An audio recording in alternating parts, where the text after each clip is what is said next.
మిథునం వారికి గనక చూసుకున్నట్లయితే మీకు దశమ స్థానంలో శని కుజ ప్రభావంతో పాటు బుధుడు కూడా ఎంటర్ అవుతున్నాడు. ఇది 9వ తేదీ ఏప్రిల్ నుంచి దీని ప్రభావం పడుతూ ఉంటుంది మన మీద. అయితే 11వ తేదీకి ఎంటర్ అవుతున్నాడు ఏప్రిల్ 11 నుంచి. కాకపోతే ఇది ఒక 25 రోజులు 27 రోజుల పాటు దీని ప్రభావం ఉంటుంది. అక్కడ ఉండేది 20 రోజులైనా 27 డేస్ వరకు ప్రభావం ఉంటుంది దీని ప్రభావం. అయితే మరి వీటి మూలంగా కలిగే ఫలితాలు ఏ దేవతారాధన చేసుకోవాలి, మరి కుజుడు కూడా మనకి సింహరాశి మనకి మీనం నుంచి మేషంలోకి వచ్చినప్పుడు ఉండేటువంటి ఫలితాలు ఏమిటి అనేటువంటి అంశాలు చెప్తుంది. నేనైనప్పటికీ చెప్పిస్తుంది సాక్షాత్ లలితా అమ్మవారిగా భావిస్తూ ఆ లలితాంబిక అమ్మవారి యొక్క అనుగ్రహం పరిపూర్ణంగా కలగాలని మనస్ఫూర్తిగా కోరుకుంటూ ఇక్కడ మీకు దశమ స్థానంలో ఏర్పడుతుందండి. అది కూడా ఎవరు? లగ్నాధిపతి చతుర్థాధిపతి అయినటువంటి బుధుడు వెళ్ళి దశమ స్థానంలో ఉండే గ్రహాలతో కలుస్తున్నాడు. అంటే కొన్నిసార్లు చూడండి, మీ యొక్క జాబ్ ప్లేస్లోనే మీ యొక్క జాబ్ మూలంగా ఇల్లు మారాల్సిన పరిస్థితి రావడము, ఏదైనా ప్రాపర్టీ తీసుకునేటప్పుడు కాస్త జాగ్రత్తగా చూసుకొని తీసుకోవాలి, గుర్తుపెట్టుకోండి. అలాగే ఉద్యోగ సంబంధించినటువంటి విషయంలో కూడా ఖచ్చితంగా జాగ్రత్తగా ఉండాలి. ఇక్కడ అంటే ఏంటి, తొందరపడి ఏదో కోపంతోనో అగ్రెసివ్తోనో ఒక్కొక్కసారి మనకు ఆత్మాభిమానం దెబ్బతింటుంది. వచ్చి ఇక్కడ ఇచ్చి నేను పనిచేసేదేంటి వదిలేద్దామని. కానీ ఒక్కొక్కసారి అది చిన్న విషయమే కానీ మనకి ఈగో సాటిస్ఫాక్షన్ కోసమైనా మానేస్తూ ఉంటాడు మనిషి. కాబట్టి ఈ ఉద్యోగ సంబంధించినటువంటి విషయాలలో చాలా చాలా చాలా కేర్గా ఉండాలి, గుర్తుపెట్టుకోండి. అలాగే మరొక విషయం ఏంటంటే ఇక్కడ ఈ చతుర్థ లగ్న చతుర్థాధిపతి సప్తమ దశమాధిపతి అయినటువంటి బుధుడు గురువు ఎవరైతే ఉన్నారో వీళ్ళు ఇచ్చే రిజల్ట్స్ వల్ల ఏంటంటే, సప్తమం అంటే వివాహ నిర్ణయాలు, పార్ట్నర్షిప్స్ని తీసుకునే విషయంలో, ఉద్యోగ సంబంధించినటువంటి అంశాలు. అయితే దశమ స్థానంలో క్రూరగ్రహాలు ఉన్నప్పుడు ఒక రకంగా చెప్పాలంటే ఉద్యోగ అవకాశాలు కూడా వస్తాయి. ఇక్కడ ఖచ్చితంగా ఉద్యోగ అవకాశాలు వస్తాయి, అందులో ఎటువంటి సందేహం లేదు. కానీ ఆ ఉద్యోగ అవకాశాలలో కూడా కొంతవరకు వర్క్ ఎక్కువగా ఉండడం, స్ట్రెస్ ఎక్కువగా ఉండడం జరుగుతుంటుంది. అప్పుడు మీరేం చేయాలి? ఓం మాణిక్య మకుటాకార జానుద్వయ విరాజితాయే నమః అనేటువంటి మంత్రం కనుక చేసుకుంటూ ఉన్నట్లయితే ఖచ్చితంగా మీకు బాగుంటుంది.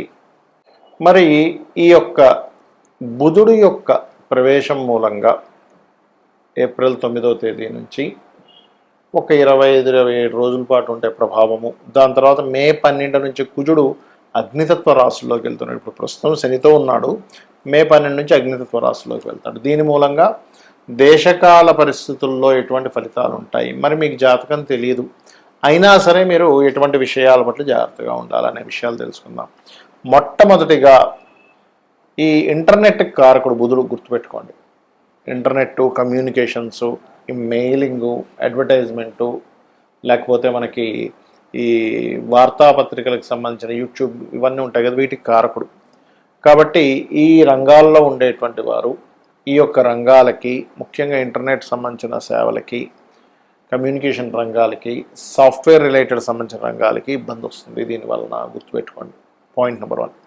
ఇక రెండవది ఏమిటి అంటే, ఇక్కడ ఈ బుధుడు పరివర్తనా యోగంలో గురువుని తెస్తున్నాడు మీన రాశిలోకి. ఎప్పుడైతే గురువుని తెస్తున్నాడో, గురువు మనకిది ఎండాకాలము, రాబోతున్నటువంటి ఎండాకాలము, దీని మూలంగా ఏంటంటే విపరీతమైనటువంటి ఉష్ణం ఇంకా పెరుగుతూ ఉంటుంది. రన్ మీరు మే వచ్చేసరికి ఇంకా ఎక్కువ అవుతూ ఉంటుంది. అప్పుడు ఆ మే వల్ల ఎక్కువ ఉష్ణం వల్ల కలిగేటువంటి ఫలితాల్లో కొంత కూరగాయలకి కూడా ఇబ్బంది వస్తూ ఉంటుంది. అందులో ముఖ్యంగా టమాటా లాంటి పంటకు కూడా కొంత ఇబ్బంది వస్తూ ఉంటుంది, గుర్తుపెట్టుకోండి. అయితే ఇక్కడ ప్రధానంగా వాటికంటే కూడా ముఖ్యంగా మామిడి పళ్ళు, అరటిపళ్ళు మరియు అదేవిధంగా ఆకుకూరలకు కూడా ఇబ్బంది ఉంది. కాబట్టి ఈ యొక్క రైతులు కొంచెం ఈ ఏప్రిల్, మే, జూన్ ఈ మాసాల్లో కొంత జాగ్రత్తగా ఉండాలి, గుర్తుపెట్టుకోండి. అయితే జూన్ వచ్చేసరికి ఇంక మీకు ఇంకా తీవ్రంగా ఉంటుంది అనుకోండి. దాని తర్వాత ఒకవైపు ఎండలు వస్తూ ఒకవైపు వర్షం కూడా కలుగుతూ ఉంటుంది.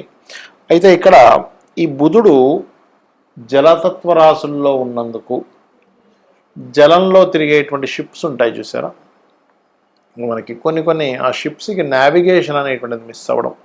బుధుడు నావిగేషన్స్కి కూడా కారకుడు. అంటే మనం ఎటు వెళ్తాము, ఏంటి, ఎలా ఉంటుంది అనేటువంటి వాటికి కారకుడు. ఈ నావిగేషన్స్ కూడా మిస్ అవ్వడము, ఈ ఎయిర్పోర్ట్స్ దగ్గర లేకపోతే మన ఈ ప్రయాణం చేసేటువంటి ఫ్లైట్లు సంబంధంగా కూడా కొంతవరకు ఇబ్బంది రానుంది ఈ యొక్క సమయంలో. ఎందుకంటే వాయుతత్వ రాసుల్లో ఉండేటువంటి గురువు బుధుడితో పరివర్తన యోగం వల్ల మరలా మీకు ఇక్కడ ఈ యొక్క శనికుజులతో సంబంధాలు ఉంది. కాబట్టి ఫ్లైట్లు నడిపేవారు, ఫ్లైట్లు నిర్వహించేవారు, లాస్ట్ టైం కూడా మనం చెప్పుకున్నాం, అప్పుడు ఒకసారి మనకి 1200 ఫ్లైట్ల దాకా ఆగిపోయి చాలా ఇబ్బంది అయింది చాలామంది ప్రయాణికులు. కాబట్టి ఇప్పుడు కూడా కొంచెం ఈ బుధుడి యొక్క ప్రభావం వల్ల ఇటువంటివి ఉంటాయి. అదేవిధంగా మరొక విషయం ఏంటంటే షేర్ మార్కెట్ ప్రధానంగా, ఎందుకంటే బుధుడు షేర్ మార్కెట్కి కారకుడు అండి.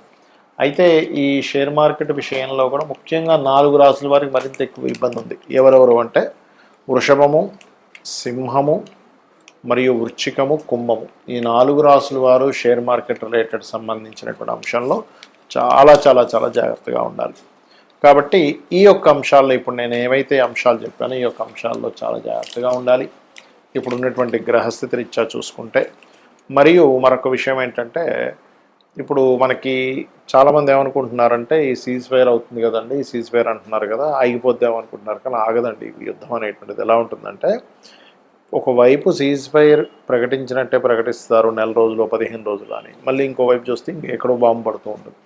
అంటే పూర్తి స్థాయిలో ఆపరు, ఏదో ఆపినట్టుగా అనుకోవడం, మళ్ళీ వెంటనే ఇంకో బాంబు వేయడం, లేకపోతే మళ్ళీ ఇంకోటితో ప్రశంస రావడం, తద్వారా మళ్ళీ. అందుకని నేను చెప్పేది ఒకటే, అమెరికా కంట్రీస్లోని లేకపోతే ఇరాన్ కొన్ని ముస్లిం కంట్రీస్లో ఉండే భారతీయులు వీలైతే కొన్ని నెలలు కొంతకాలం పాటు ఇవన్నీ చల్లారే వరకు కూడా మీకు వీలుంటే ఇండియాకు వచ్చేసేయండి అన్నమాట. ఎందుకంటే ఇక్కడ ఉండేటువంటి గ్రహస్థితులు మనకి ఈ సంవత్సరం నవనాయకులు అంటారు. అంటే రాజు, మంత్రి, సేనాధిపతి, శస్యాధిపతి, అర్ఘ్యాధిపతి, మేఘాధిపతి అని ఇలా ఉంటాయి.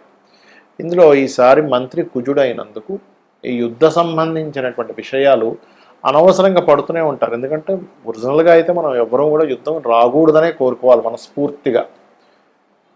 కారణం ఏంటంటే యుద్ధం వల్ల ఎవ్వరికీ లాభం లేదు, నష్టం తప్పితే. అయినా సరే ఇక్కడ ఏంటంటే ఇవి ఊరుకోవన్నమాట. అంటే ఇప్పుడుండే పరిస్థితులు ఎలా ఉంటాయంటే ప్రతి ఒక్కరికి కూడా లేదు నేను బాంబే వేస్తా ఏదైతే ఏదైంది అనే ఒక తెలియని ఒక డేరింగ్ దీన్ని తీసుకొస్తూ ఉంటుంది.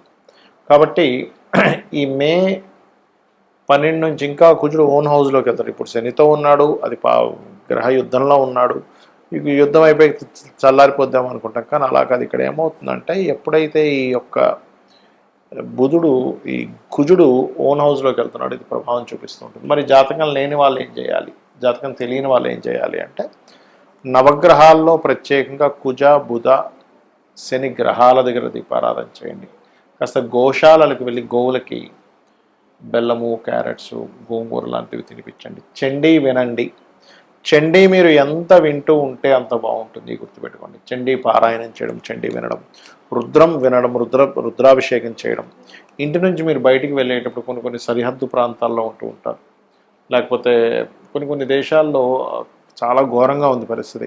అలాంటి దేశాల్లో ఉండేటువంటి వారు కాస్త మీరు ఇంటి నుంచి బయటికి బయలుదేరేటప్పుడు మీ యొక్క ఇష్టదైవాన్ని మనస్ఫూర్తిగా తలుచుకొని అమ్మ నువ్వు ఉన్నావు, నువ్వే నన్ను రక్షిస్తావనే బలమైన నమ్మకంతో బయటికి వెళ్ళిరా. అంటే అప్పుడు ఏమవుతుందంటే ఎటువంటి ఇబ్బంది మీకు కలగకుండా ఉంటుంది. శ్రీమాత్రే నమః.